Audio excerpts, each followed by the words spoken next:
Pansit Canton Gisado na may inihaw na liempo. Gagamit lang tayo ng hipon. Nilinis ko lang to, tinanggal ko yung ulo, dinivin at iniwan ko yung shell sa buntot. Mag-julienne cut ng carrots, slice ng shiitake mushrooms, kalahating repolyo. Nag-slice lang din tayo ng baguio beans and bell pepper.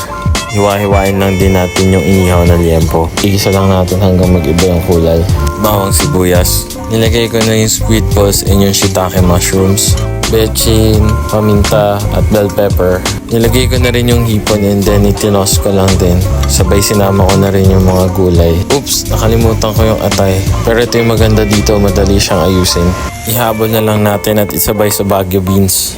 Ito optional lang tong one soy. Salt, soy sauce, water, and yung canton natin nilagay na rin natin dyan. And lagyan natin ng onion leeks. Yun na, pansit canton gisado with inihaw na liempo. Solid to, promise.